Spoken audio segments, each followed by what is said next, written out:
Hey, my name is Martin Hauck, and you're listening to From a People Perspective. It's a podcast for HR, recruitment, and operations professionals. If you're looking for a little bit more, you can check out the community at thepeoplegroup.com. If you're a business owner, or if you're an HR person or a recruiter and you need a little bit of extra support, we've also got a fractional consultancy called Purple Umbrella. You can check us out at purpleumbrella.co. Hey everyone, Martin Hauck here. Thanks again for joining me on another episode of From a People Perspective. Today we've got Nancy Konopinsky with us. She's an on-demand COO at her own consultancy called Naked Consulting. I'm so excited to get into this chat today. Nancy, it has been a few minutes. Thanks for joining us. Thank you so much for having me. So, I guess before we dive into all the nitty-gritty, we got some icebreakers to go through.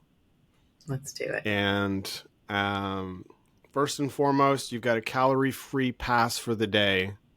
What is it that you like? Calorie-free, budget-free, you're in the grocery store.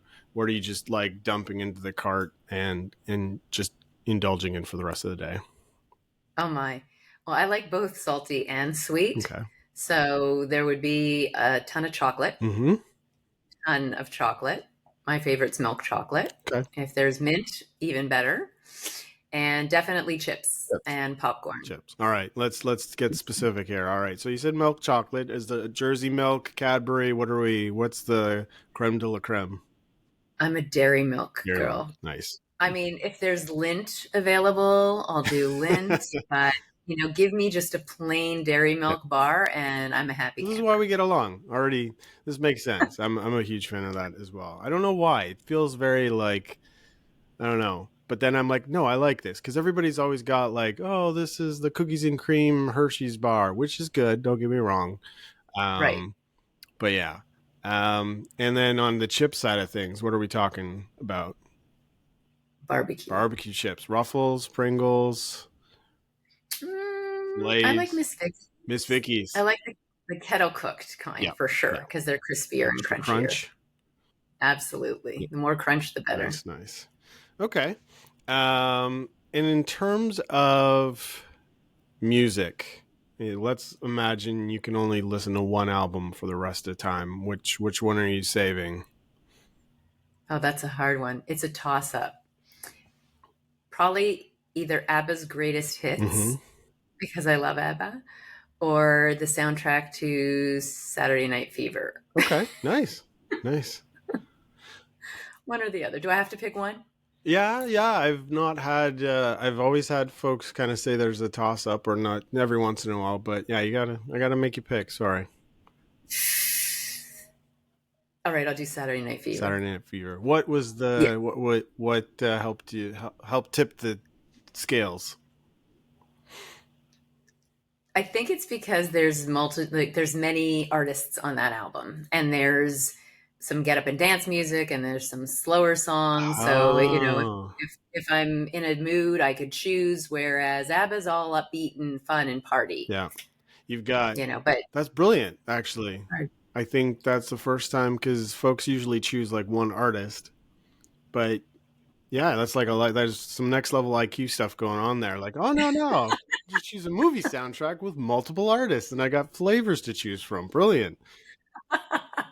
Maybe there's probably a soundtrack where there's some ABBA. I need to think. I might need to rethink that.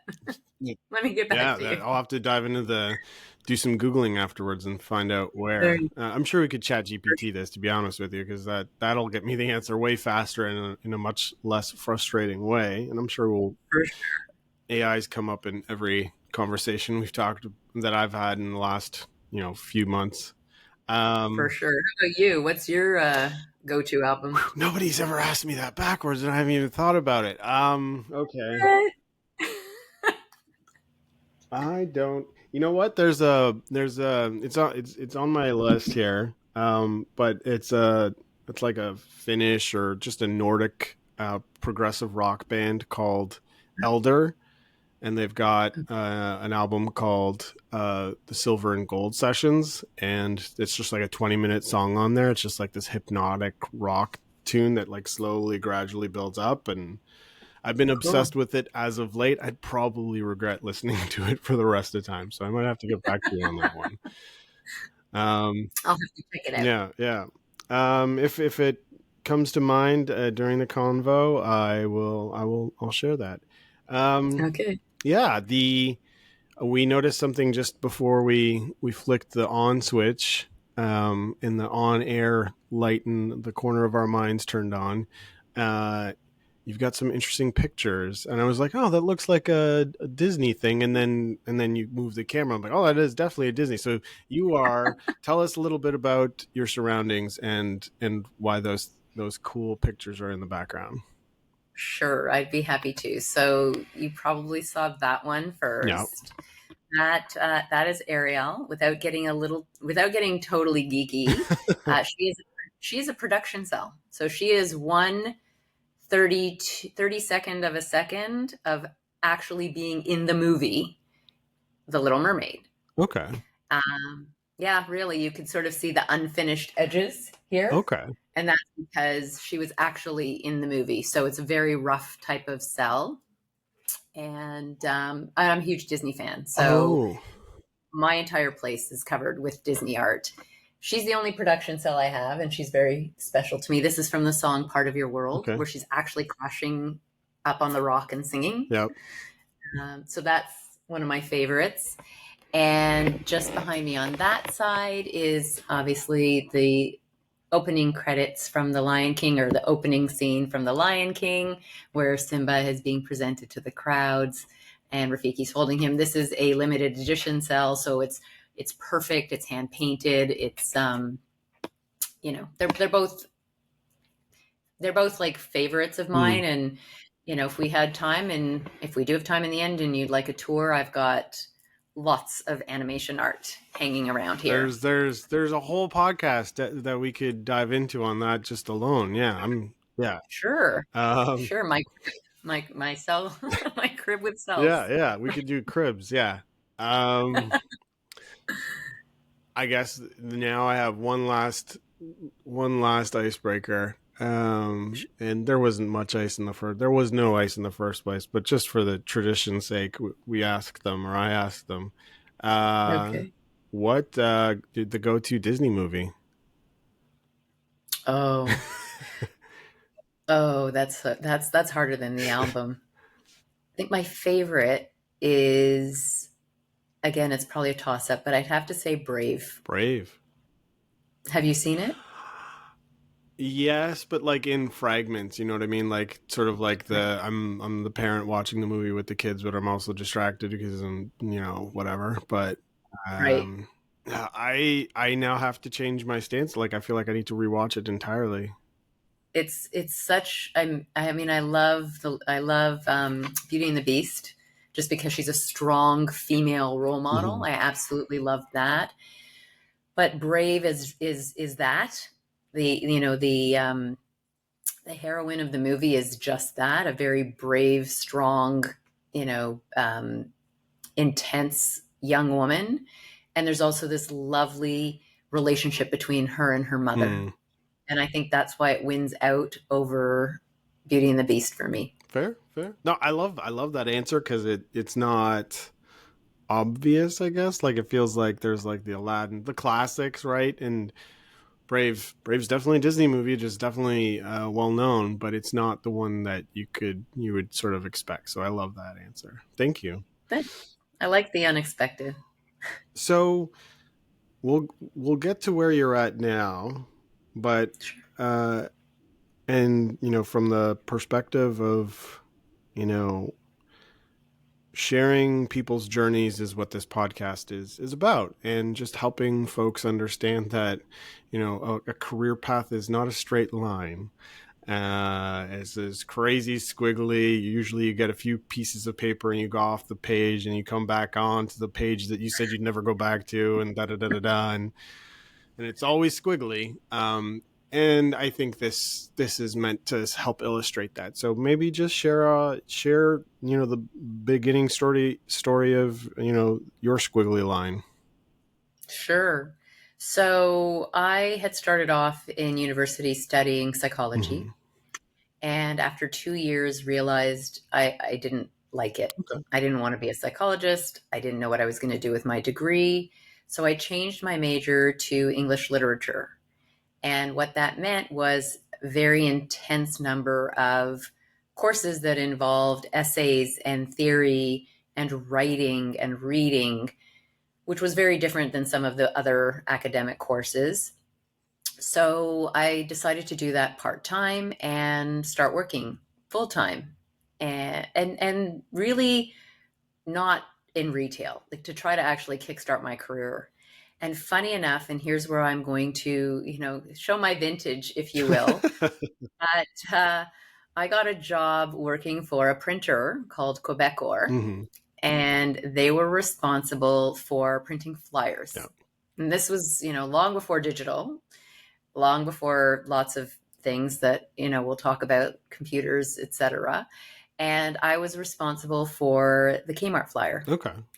So there I go. I'm dating myself yet again. Kmart. So every Kmart, every week we put out 4.4 million Kmart flyers. And it was my job as the production coordinator, that was my title, to be in touch with the publications across the country and ensure that their circulation, remained the same, or if it changed, made sure I made note of that. And again, before spreadsheets, I literally had typed Whew. 8.5 by 14 pages with the names of the different newspapers. So Toronto Star, Oakville Beaver, all the other different newspapers. And I would phone them up. And if their circulation changed, I would change it on my, Oh spreadsheet. my gosh. And then I would sit with my calculator and add it up with my calculator. Yeah, I know, right? And then I would hand that in and we would print 4.4 million flyers and it would be distributed based on my lists. Wild. So So I started, sorry, go no, ahead. no. Circulation is the number of subscribers, I guess, to the newspaper, and it would be inserted into the newspaper type of situation, or okay. Exactly. Exactly. So it was great because I learned about customer service in speaking with folks. I learned a ton about production, and certainly that's evolved over the years. But it was my first foray into understanding printing and four color process and web versus sheet fed printing. I mean, it was incredible. It was a great first job for sure. And it set me on a path. I really didn't know where I was going to go, but it set me on a path in marketing. What was the CTA on a Kmart flyer? Like, just come into the store, or is it like we've got these deals, or like what were they doing? For the most part, it was Yeah, deals. So flyers haven't changed in all this time. It was this what's on this week, yeah. and um, Kmart. I don't remember if it was Kmart or Woolworths who had the blue light special. So it was very much what was on promotion for a limited time. I will say this was also the first place where I had exposure to and ran my first contest. Okay. So I had been working with the client for a while, and I had suggested to them that we do something different, and we did a scan and win contest where we printed barcodes on flyers, and you scan them in store, and we gave away everything from small goods, if you will, to barbecues, and we printed a certain number of the larger prizes, and we ensured that they were distributed equally across the country, Yeah. and it was a lot of fun. So it was my first contest that I ever It's ran. the second time barbecues has come up in this podcast, so we might have to have a barbecue counter. We'll see. Okay. I don't know. Oh, it might come back again in this Yeah, yeah. conversation. Well, I'll come up with reasons to bring up barbecue for no reason whatsoever. Yeah. So you're at Kmart. And this gives you a taste for the marketing space. Yes. And you learn a ton. Where do you go from there? So I really didn't know what I wanted to be or do. And a friend of a friend reached out to me because their brother was looking for someone to run production for his very small marketing agency. So this is an agency was called Azimuth Marketing. And at the time, the agency was the owner slash principal and he also acted as the account executive and the president, and he did everything. And there was one creative guy. Mm-hmm. But he started to grow and he needed someone to take on production. And it just so happened that all of the experience that I had running the Kmart flyer at Quebecor parlayed itself really nicely into, working production for a small marketing agency. So I did that. I moved over there, and it was three. We went from two to three, which was great. And it gave me exposure beyond, printing. I got involved in couponing and more contests. This is where I started to run a lot of contests, and displays. So you go into a store and there's beautiful corrugate displays. I was creating those with my partners. It was incredible. It was an amazing experience. I stayed in production there for, I want to say, about 2 years. Mm-hmm. And we just kept growing. So Kraft Canada was one of our biggest clients. We did a little bit of work for some smaller companies. And then we had the opportunity to pitch Procter & Gamble, and we won. No way. So this tiny little agency, we went in there and we won Procter & Gamble. So we needed to grow, and we did. Yeah. So I took that opportunity to think about, what I really wanted to do and how I could learn, because I'm a lifelong learner. So for me, I was learning on production, but I really wanted to branch out and do something different. So I moved to the account management side and I became an account manager. I wore many hats there. I was the account manager, the office manager, and I still had oversight to production, but I started to train folks to give them a lot more autonomy to run that on their own. And I started going in and seeing clients, not as the production expert, but as their account executive. I'd walk the halls of Kraft, I'd walk the halls of Procter & Gamble, some of our other clients as well, and really, hear what their problems were and start to build strategies to help them solve that. And that was a lot of fun. And that's very much like a solutions-focused sales process where you're going in and learning about their pain points and then coming up with like creative solutions around it. 100%.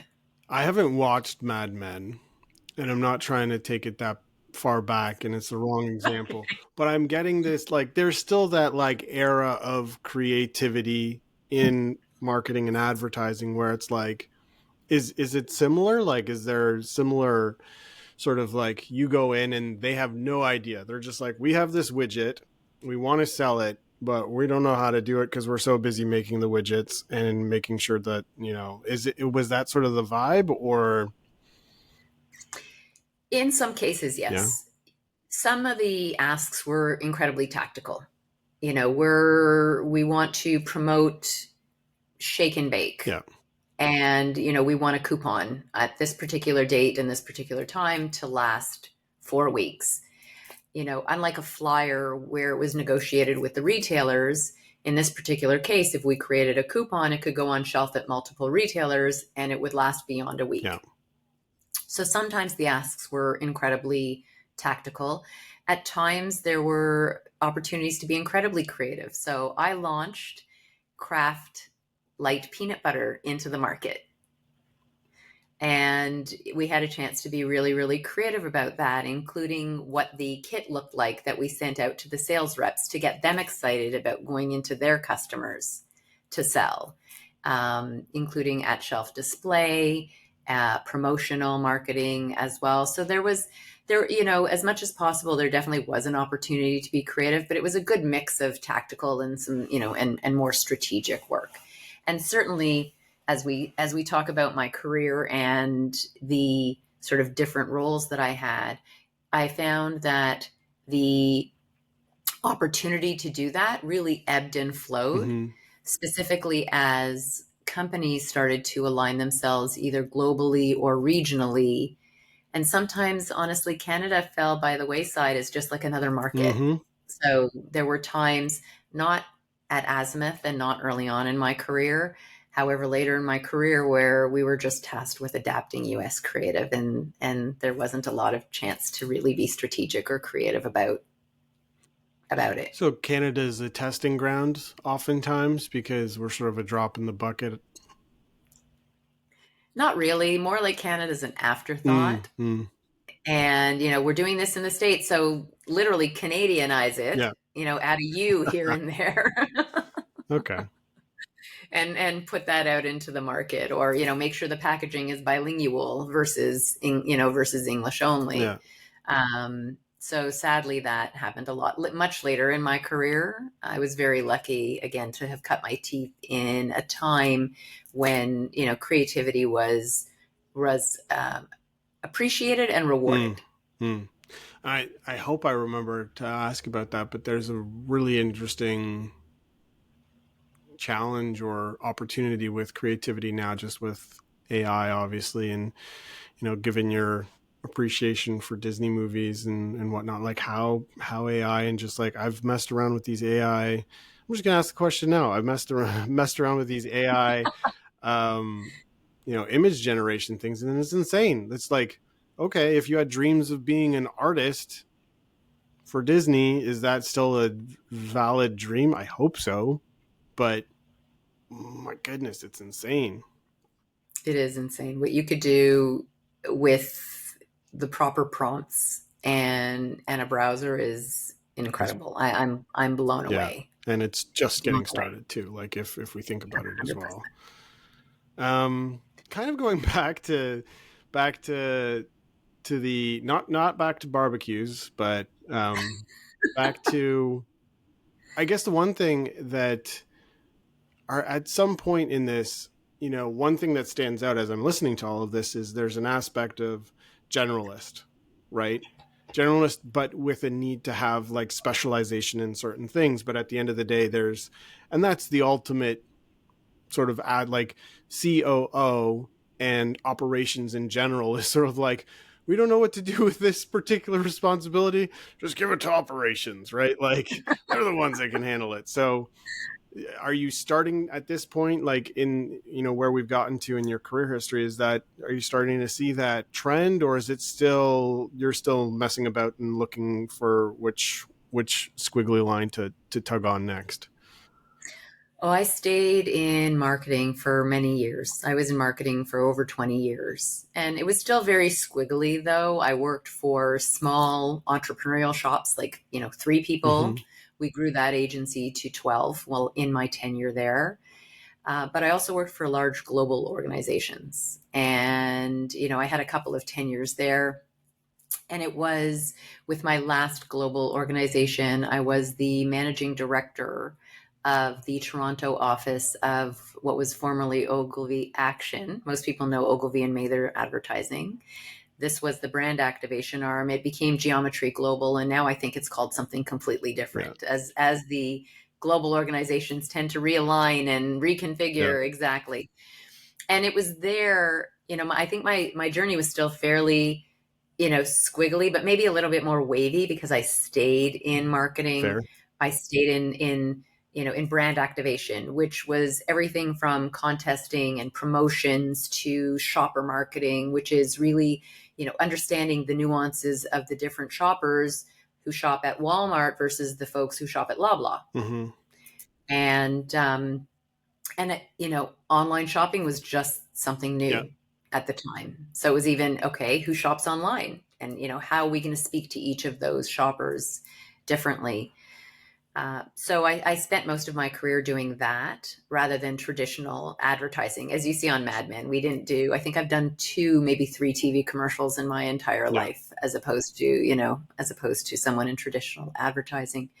But it was my decade-ish at Ogilvy where I realized that I love marketing and I'm good at Mm. it. But what I really got passionate about and what really ignited me was the business side, Right. was actually, growing that agency. When I started there, we were 7 or 8 people. I might have been number 8, and I grew that agency to 32 people, and I quadrupled our revenue in the first 4 years. And it was that challenge that I liked. It was, how do I craft a structure and a team and accountabilities and responsibilities that's actually going to help us achieve our Yeah. goals? And that got me Mm. jazzed. And then growing the people, also was something I actually love doing. And I was fortunate enough to have moved into management and leadership fairly early on in my career, and now having oversight of managers who managed Mhm. other people and managers who managed managers. It just allowed me to, exponentially grow that as well. And that's really where I wasn't at the time thinking operations. However, that was the pivotal point for me in recognizing it was the business side that got me jazzed versus the marketing. It's interesting that you say that, because I was having a conversation a few days ago, and they also talked about the thing that helped them distinguish their career, because they had like a little bit of a different profile from sort of the traditional HR person. And they said their curiosity for the business side is what set them apart, right? And now you're saying that again, but you're also with a big massive asterisk that says, but I'm like, there's the people side of it is crazy important. And one thing that I the one thing that stands out to me as one of my biggest challenges, so I'm biased in this question obviously, but is sort of that there is no real good manager. Like, nobody's going to say like, okay, well, you manage people that manage people now, here's the book on that. Or you manage people that manage people that manage people that have other departments, and here's the book on that. And, yes, there's like overarching, like, what's good leadership, and we believe all of those things, and those books exist and are bestsellers for reasons. But I guess as you're going through this experience, right, where you're taking a small shop to a bigger shop, and then you're going into like larger organizations, is there anything that stands out to you that is sort of like, this was the most impactful thing that helped me be a better leader of people, especially when it's at scale? That's a loaded question. And, I'm going to be very vulnerable here. And, well, I'm always vulnerable, but I didn't like the leader I was when I was in my last You advertising role, didn't my you last didn't marketing like it? role. Okay. No, to be honest, Martin, I had drunk the Kool-Aid. And, being part of a multinational meant having contribution margins and profit margins we needed to hit. And I pushed the team and we hit them at all costs. And advertising has a nasty reputation for burning people out. And I see why. Mm-hmm. And I worked crazy hours and I had the expectation of my team to do the same. And, sadly, it didn't create a great Yeah. culture. And I'm not proud because I didn't love how I was with my team and I didn't set an example either. And, my big aha moments and my big takeaways from that is really the leader I didn't want to Yeah. be. And I had to live through it very uncomfortably in order to get to the leader I do want to be and the leader I am today. But I'm not proud of who I was then. Well, I mean, thank you for sharing that. That's not an easy thing. Vulnerability is never easy. If it was, then I think the world would be a much better place. But Agreed. um, thank you for sharing that. And it's funny. I mean, I got to a certain point in my career in terms of like the level and tiers of people reporting, and I didn't go to the point where I had like four departments or four tiers below me or anything like that. But that I will, like, I'll have folks reach out and say, oh, this was really, I'll have folks that reach out and say like, oh, I really appreciated your leadership in those moments. But it's definitely not everybody, right? And then there's I remember the people that I let down for sure, that that I wish I was a better leader for in those moments. And I think the reason that exists is because there's no good, and I've talked about this with other folks, is like, there's no real, like, leadership training's crazy important, but like the training is usually like we even do it for in our practice. Like, we do like 6 to 8 week sessions with 20 people 1-2 days out of the week, and that that's helpful. It makes an impact, but it's leadership is every day. You got to show up every day, and their business doesn't exist if problems don't exist, and sometimes problems are hard and people get frustrated and they make mistakes, and it's tricky. 100%. And what I'll say on the flip side is it wasn't all Hmm. bad. And I still have cards from folks who wrote me thank you notes about my leadership and the impact I had on them and their careers. And I'm so grateful for that, because I felt like, and you and I chatted about this, I think before the cameras rolled, about being Yeah. human, and it's okay to make mistakes and it's how we deal with it. So, maybe I was a little too hard on myself, as I tend to be, Yeah. in that there are things I'm very proud Hmm. of, and folks that I know I did have positive impact on. The reality is, I don't even think I took any leadership courses until after I left Yeah. there. Wow. There wasn't Yeah. training, and I was very lucky to have a really strong HR partner, but they were responsible for a lot, and I couldn't always go to them. So, what I learned by fire. Yeah. Trial by fire. Yeah, it's true. Exactly. So, how did we get to? I'm sure there's a bit in between, but how do we? And there's some interesting things in more recent years, but how? Yeah, kind of walk me through to how you got to Naked Consulting and. For sure. So I was given the gift of being let go in 2017, and it really was a Hmm. gift. It was a gift. I think I'd still be in the grind if I wasn't presented with papers. Yeah. And I realized that was an opportunity for Yeah. me, to rethink what it was I wanted to do, and how I wanted to be. So I took some time to really ruminate on the impact I wanted to have in the world. And I decided that, one, I wanted to focus on operations. That as much as I was really good at marketing, I'd done it for a long time. To your point, I was a generalist. I could wear any of the hats, all of the hats. I've run an agency and pretty much done every job in the agency. I wanted to focus on the business. And the other decision I made was that I wanted to have Hmm. impact, and I wanted to work with organizations that were making an impact. So I was hired, and so grateful to an organization called Move the Dial, who gave me my first operational role. And I spent 6 months as their VP of operations. When, again, friend of a friend, right? It's all who you know. It's all about Yeah. networking and connections. A friend of a friend and I were chatting, and they said to me, Canada Learning Code is looking for a COO. And I said, I had no idea, but thanks. I'm going to reach out to the CEO. And it's a very funny, small world story. But when Canada Learning Code started, they were Ladies Learning Code. Hmm. And Ladies Learning Code was sponsored by a number of small organizations. One of them was my brother's company, Nascent Hmm. Digital. And he just thought they were doing some really incredible things. And he said to me, if the founders are trying to figure out what their next steps are, would you meet with one of the founders to have a conversation with her? And I said, sure. I've always said yes. If someone says, I have someone you want to meet, my answer is Yeah. yes. I love lifting other folks up, particularly women, but I will meet with anyone.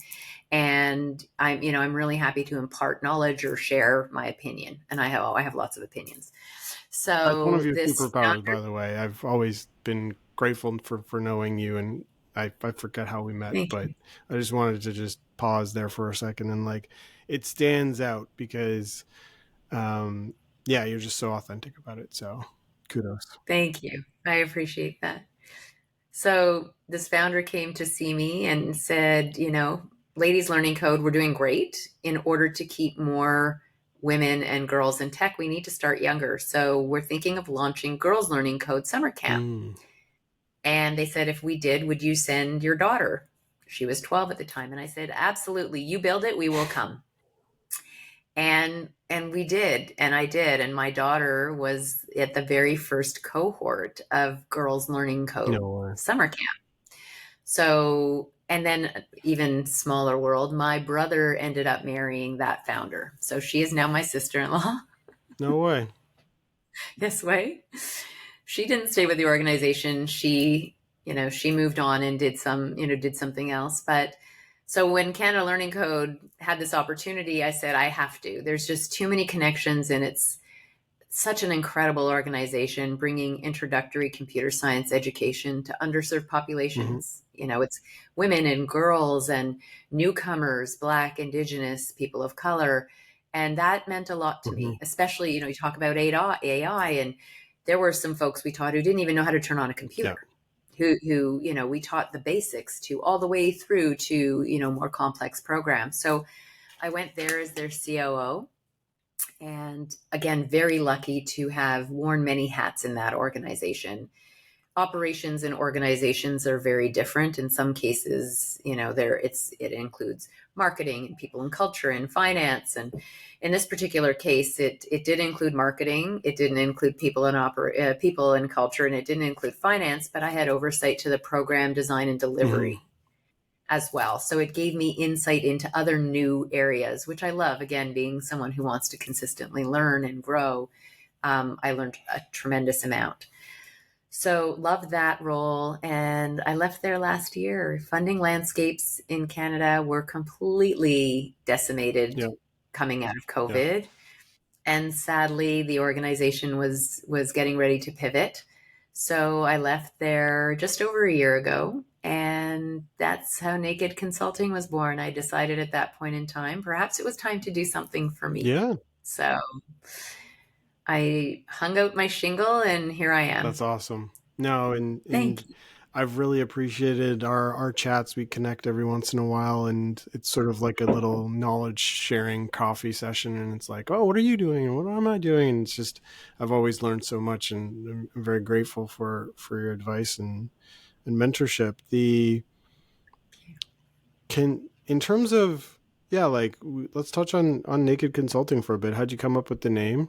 How'd you got to talk about that There's a story, of course, and yeah, like what is it? What's the focus? What are you working on?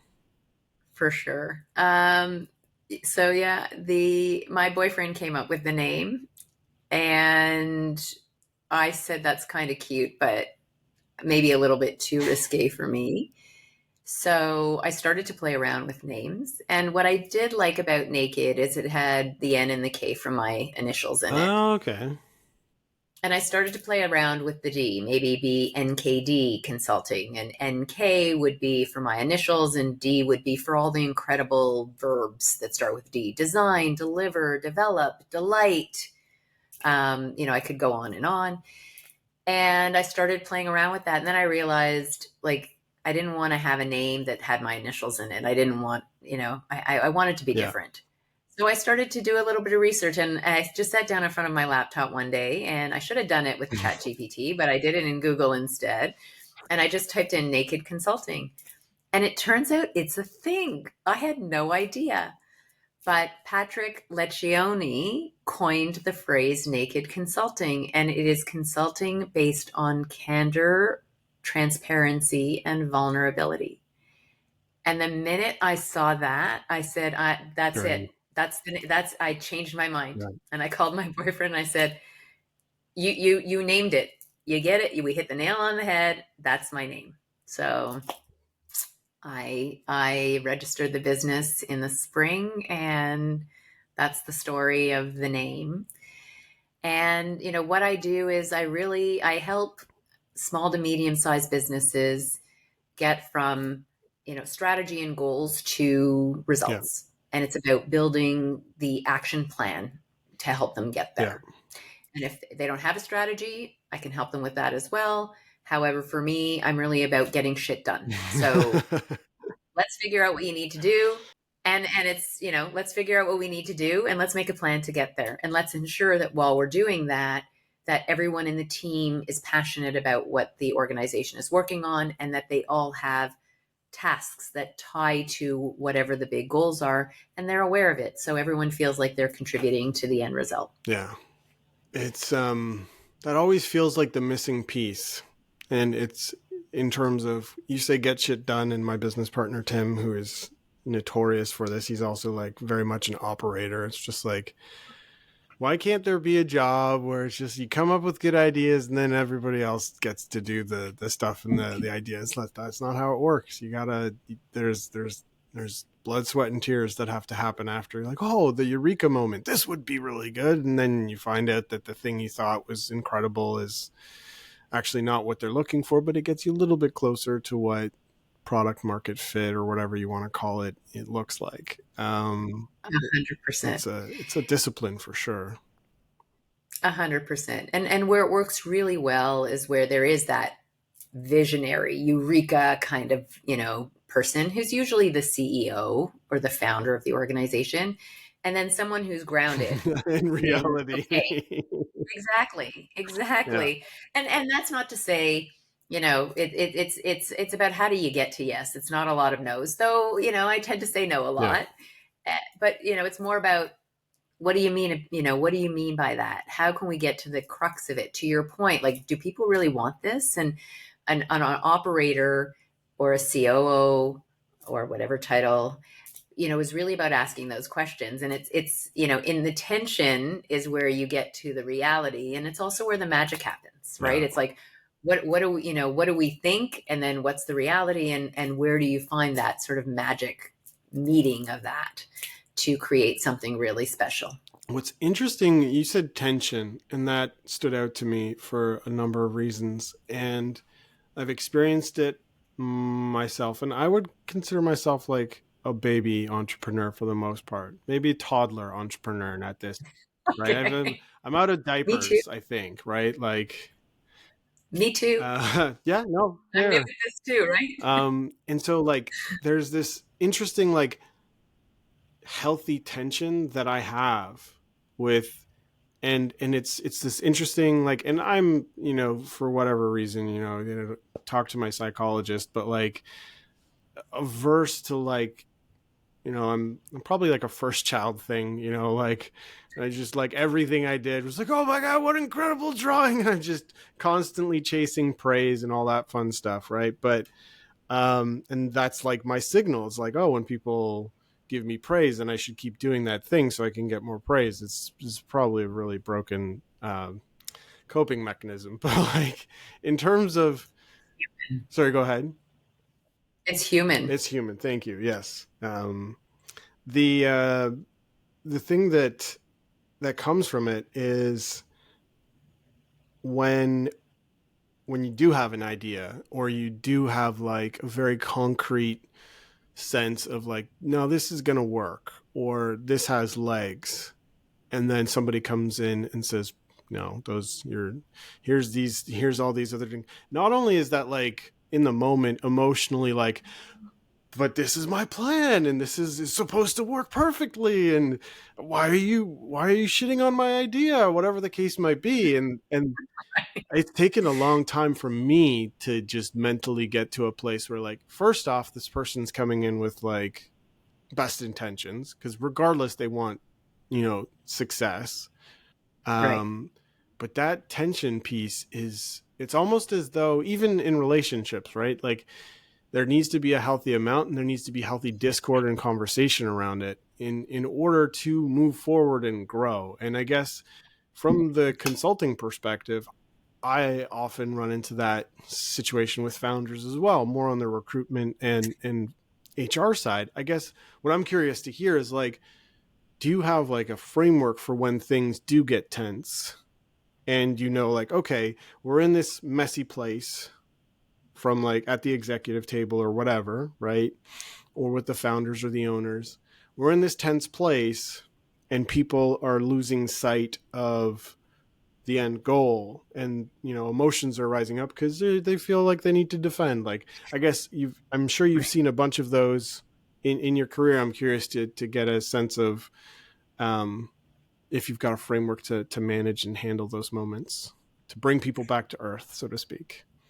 Yeah. First, I'll go back to something you said about, having your ideas shit on. You learn when you're in advertising, marketing, and you're working with creative people. And I used to chat with my creative director at my last agency about this. And the creative folk needed to understand that not everything that they dreamed up would make it to Yeah. market, to TV, to store. I mean, there was one idea, I don't think I've ever seen two grown women cry about an idea, but there was one idea which I can't sadly share. And when it got killed, we literally cried. Like all of us cried, because it probably would have been one of the coolest things that all of us worked on Oh. in our career, and consumer research killed it. And I think the consumer research was cute, but that's another whole podcast. Also, but going back to killing ideas, that's a skill again that I had to acquire in working with creative Hmm. people, in learning how to kill them gently. Yeah. It wasn't, it's fun, which is funny because sometimes I'd come up with an idea and they'd go, that's Yeah. stupid. Like The there contradiction was is no insane. empathy for Yeah. me when I had an idea. It was just Yeah. stupid. However, I had to learn to more softly kill ideas. So, I take that same approach here, and I don't really have a framework to answer your question. For me, it's really about being an excellent listener, Hmm. and ensuring that I really understand the diverse perspectives in the room. It's about completely understanding what the CEO and the leaders want to accomplish, and then asking the right questions to make sure that we're getting everything out on the table, all the dirty, all the good, all the possibilities, and then start to build it back up. Yeah. And I mean, that's my framework. Yeah. Listen, ask questions, you know go broad, and Build it. then start to narrow back in, and build it back up. And a lot of what I hear you say is, or what I heard you say was, and feeding back to folks, maybe not in their own words, but in a way that encapsulates what more folks are saying. And if that's not right, then we keep doing it until we get it right. Yeah. What's a moment in your career that stands out to you that was really like standing at the precipice and you're like, I don't know if I should do this or not, and you jumped and you did it, and you it took a lot of like time and effort to maybe make the decision, courage, but you did it and you were grateful for it, having listened to yourself and your gut. I think it was the decision to launch Naked. Yeah. I spent the better part of 30 plus years working for other people. Mm-hmm. And I mean, there were parts of it I loved and parts of it that I hated, as of course, through everyone's meandering journey, you experience all the ranges of emotions. And for me, the scariest was to say, I'm not looking for a full-time job. Yeah. And even when recruiters would phone me or someone would send me a job, for the most part, I would say no. And the reality is, I'm not looking for full-time work right now. If my dream job came, I would jump, Entertain it. Yeah. right? But deciding to work for myself, and having the unknown, the instability, I guess. And I always say this to my friends, and anyone who talks to me about whether, even if you're gainfully employed, nothing is ever guaranteed or Yeah. stable. However, as an employee, there's certain protections, as you well Yeah. know, versus being a self-employed consultant or an entrepreneur. And for me, the biggest leap, I think the scariest thing I've ever done, was deciding to launch Naked Consulting, even, putting a logo out there, and starting to, build my own brand that was not associated with marketing, rather associated with a pivot I made very late in my career. Hmm. Looking back on that now, how do you feel about making the jump so far? There are times where I think I'm nuts, and but I'm committed. My my therapist has said to me, you talk about your Yeah. psychologist, my therapist, and I have lots of talks about Yeah. this, and my business coach as well. A little bit of, you need to pick a lane, and you need to put all of your effort into Mm. something, because then the universe knows what to serve up to Yeah. you. And there's hard days, there's harder days, and then there's also days where I feel like I'm walking on air. Mm-hmm.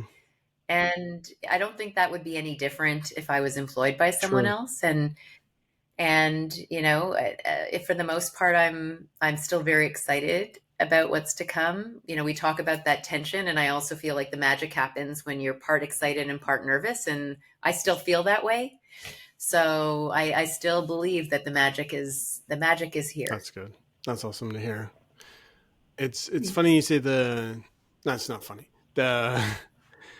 The there is something intangible and like the universe provides, and it feels a little bit you that's at the front door of like everything that could be woo woo about life, right? In terms of like, oh, like I don't know if we've talked about this, but I talk about The Secret, the movie The Secret, or the book The Secret, or just like that general philosophy. You'll put something out into the universe and it somehow um, provides. But there's so much truth to it. Even, as you're drinking that mug, it says today is a day full of possibility, right? Like symbols and artifacts like that, as you can have one perspective on it, or you can look at, hey, this is a nice reminder that it's true.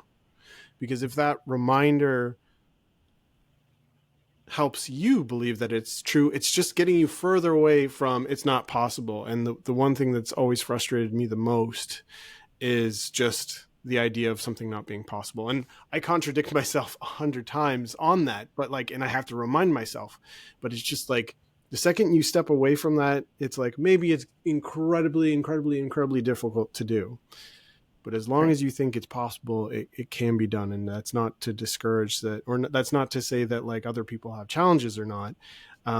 But it's, other people, if other people can do it, why can't we? Why can't you? Why can't someone else? I love that. And for me, it's a challenge every day. And I mean, most people know about EQ and Mm-hmm. IQ. I'm not sure if you're familiar with Nope. PQ, but it's positive intelligence. Ooh. And I did a PQ course with my coach a number of years ago. That was just so brilliant. And it really was about positive intelligence. And it was flipping everything on its head and seeing every opportunity as a gift or as a gift or an Yeah. opportunity, every situation. And it's like Mm-hmm. mindfulness. It's something that you have to continuously practice and remind yourself of. I actually have a sticky on my computer that reminds me about PQ. And it's become a little bit wallpaper. I think I need to change the color so it stands out to me again. And I talked to my daughter about this, and it's nice to have people who have similar language, who've been through the same program. But you hit the nail on the head, Martin. It's so much of it is about mindset. If you think, I can't remember the famous person who said, if you think you can, you will, and if you think you can't, you Yeah. won't. Yeah. Right? Like, I probably butchered that, but there's somewhere along the lines of, so much of it is what you manifest and what you believe. And yeah, so No, same. that's where I'm at. Hand heart emoji. That resonates. And it's weird to say that too, because it's not really easy to quantify. I think like the logic side of my brain really struggled with that aspect of things, but then so many parts of it, and I just had so many anecdotal moments in my life where I was able to look back and say, oh no, actually, if I check the receipts, it's the mindset towards a thing that influenced the outcome, right? Yes.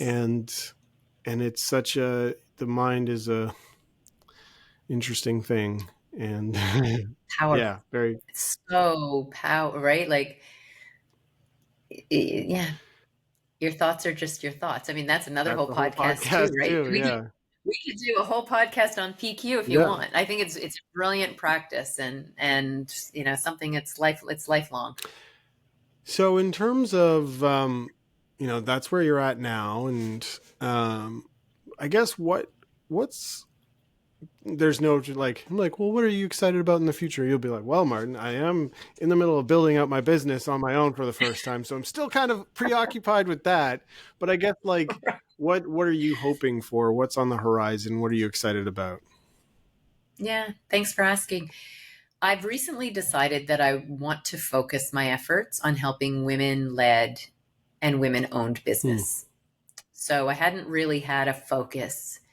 And, knowing that only 18% of businesses in Canada are led by women, but that's growing because it was 15% the last time they measured, which I think was 2022. So it's growing. I really want to help other women. And I'm excited about focusing on women entrepreneurs, women leaders, and helping them succeed. And tangentially, I'm not sure if you're familiar with Lean In Toronto and the Lean In movement. So I stepped into the presidency of the Toronto chapter in July. So I just feel like my worlds are colliding in a beautiful way where we're all about lifting women up for a more equal world and being able to not just talk the talk but walk the walk. And what I'm doing in my business is really exciting for me. So that's fairly new. I literally made that decision this No week. way. Yes way. That's you heard it here first, folks. I think maybe I don't know. The That's really cool. Thanks. Kudos. I think I'm jealous now because I've not I've not narrowed down a scope. I'm just like this kid in a candy store just filling my bag, and you're like, no, we're gonna go with Skittles, and Skittles is it, and let's focus. Yeah. I think that takes us back to almost the first icebreaker. What would I put in my Yep. cart? I mean, I had chocolate and chips and popcorn. I don't, there's nothing wrong with No, that. no, it's true. It's true. Nothing Still wrong with figuring that. it out. And glad that you have. Any Well, I guess I'm curious because it's preoccupying my time a lot, and it seems like it makes sense to ask everyone that I talk to now is like, how are you using AI yourself? Fairly new to Okay. it. It was a little daunting to me. And I had a dear friend who sat with me at a cafe once for half an hour and said, "This is all you need to know, Nance." And I said, "Okay." So we played. She actually put her laptop in front of me, said, "You type, you ask it a question, see what you get." And she helped me learn how to Yeah. prompt. So, I'm fairly new to using AI. At least for a business perspective. I remember last year, a friend of mine put out in the Microsoft Builder where you could build your own, those Funko Yeah. Pops, where you couldn't actually build one to like a one where they built it, but you could create these visuals of yourself as Funko Pops. So I had so much fun playing with that, but he literally said, put this prompt in, and in here you put in specific things that you want. So that was my experience previously. Now I use it for research for sure. I don't Google things as much anymore. I go right into, I write into Chat GPT, and I practice with prompting and to see what I get. Cool. Because again, AI is a great co-pilot, a great, side, Mm-hmm. assistant. And for me, it's really about learning how to continue to use Yeah. it. And I usually have conversations with AI with regards to things that I'm posting on LinkedIn. Part of my business development is posting more on LinkedIn. So I usually start with an idea and I say, help me judge this a little. And they do. And then I have to go back and change it because I want it to sound like Yeah. me. And a little bit of image generation, but I still find that's still kind of glitchy. I'm Yeah. not, I still go back to iStock when I need it. When I Yeah. need a stock image, I haven't quite gotten there yet. Maybe my prompts still have to be better for AI. But I envision using it a lot more. I'm trying to help my son find work right now, and also working in, using it to help guide him with writing certain things. So yeah, right now it's almost a start, an idea. Question. But I'm learning. Like, to me, I love hearing how other folks are using it as well. Hardest question of the podcast. How do you spell Okay. zhuzh? Zhuzh. I don't even know. I have a friend, and I'm just going to send a clip of this to that friend because we talk about this way too often. But like, Right.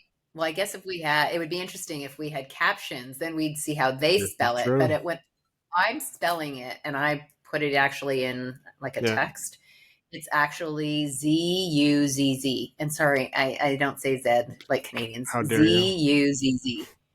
Zhuzh. Z-U-Z-Z. See, I've seen her. So this is for you, Sandra. Her answer to me, which I did not accept, and just because it's J-U-U-J.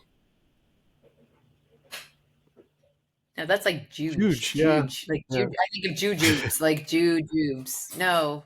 Sorry, Sandra. No. But I'm open for Yeah. it being It's a something great other than debate. Z-U-Z-Z. Yeah. So for those of you listening, if you know how to spell zhuzh, please get back to us. Let us know in the comments or on LinkedIn. For those of you that are inspired by Nancy's journey, you can follow it on LinkedIn, I imagine. And for those of you that want to get in touch with Nancy, and especially if your mission aligns with hers, what's the best way for folks to get in touch with you? LinkedIn. You can find me on LinkedIn or at nakedconsulting.ca. Cool. No, thanks so much for the time today, Nancy. I really enjoyed it. Thank you. I loved it, Martin. Thank you so Awesome. much.